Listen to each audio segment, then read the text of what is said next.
Israel melancarkan serangan udara ke pinggiran selatan Beirut, Lebanon pada Minggu 23 November dan menewaskan Komandan Tinggi Hizbullah Haitham Ali Tabatabai. Serangan tersebut berlangsung di kawasan Dahiyeh dan menyasar sebuah blok apartemen. Hizbullah mengonfirmasi kematian Tabatabai yang selama ini menjabat sebagai kepala staf sayap bersenjata kelompok tersebut. 5 orang tewas dalam serangan sementara 28 lainnya terluka. Militer Israel menyatakan Tabatabai memang menjadi target utamanya. Kantor Perdana Menteri Benyamin Netanyahu juga menegaskan serangan ini merupakan bagian dari operasi berkelanjutan terhadap struktur militer Hizbullah.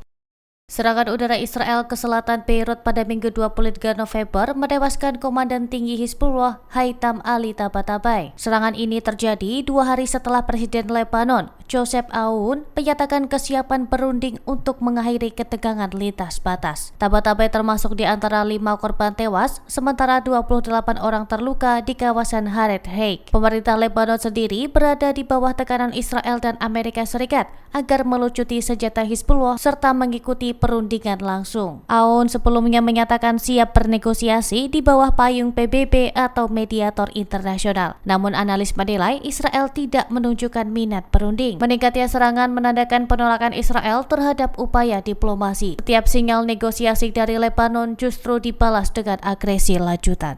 Otoritas Gaza mencatat Israel telah melanggar gencatan senjata yang ditengahi Amerika Serikat sedikitnya 497 kali dalam 44 hari sejak 10 Oktober lalu. Pelanggaran tersebut menewaskan lebih dari 342 warga sipil. Al Jazeera melaporkan pada Sabtu 23 November terjadi 27 pelanggaran yang menewaskan 24 warga Palestina dan melukai 87 lainnya. Anak-anak, perempuan, dan lansia menjadi korban terbanyak. Kantor media pemerintah Gaza mengecam pelanggaran itu dan menilai Israel memikul tanggung jawab penuh atas dampak kemanusiaan yang timbul. Pada hari yang sama, Israel melancarkan gelombang serangan udara baru di Gaza. Israel mengklaim serangan merupakan respons terhadap dugaan aksi seorang pejuang Hamas. Namun Hamas membantah dan mengatakan Israel mencari dalih untuk kembali berperang. Israel juga disebut menutup perlintasan Rafah sehingga menghalangi keluarnya warga terluka parah dan tetap membatasi masuknya bantuan kemanusiaan. Rata-rata hanya 150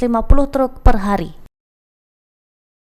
Pemerintah Iran memperingatkan adanya upaya pihak Amerika Israel untuk mengganggu stabilitas negara dan menyerang pemimpin tertinggi Ayatollah Ali Khamenei. Pernyataan itu disampaikan Menteri Intelijen Iran Esmail Hatib dalam konferensi pers di Teheran pada Sabtu 22 November. Ancaman itu termasuk percobaan pembunuhan serta serangan terhadap tokoh penting di pemerintahan. Upaya itu berkaitan dengan konflik Iran-Israel yang kembali memanas pada pertengahan tahun ini. Kini, individu yang membantu rencana pembunuhan Khamenei, baik sadar maupun tidak, dianggap sebagai bagian dari infiltrasi musuh. Pemerintah Iran menyatakan kewaspadaan tetap ditingkatkan mengingat ancaman dinilai belum berakhir. Ayatollah Khamenei, 86 tahun, merupakan figur dengan kewenangan tertinggi di Iran sejak 1989.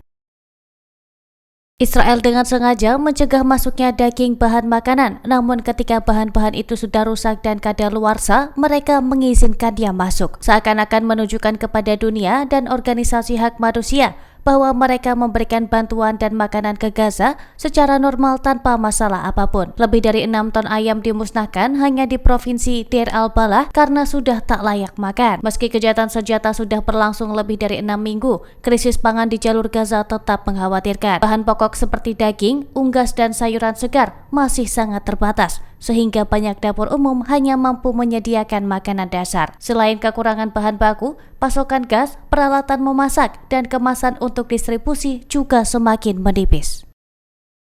Download Tribun X sekarang, menghadirkan lokal menjadi Indonesia.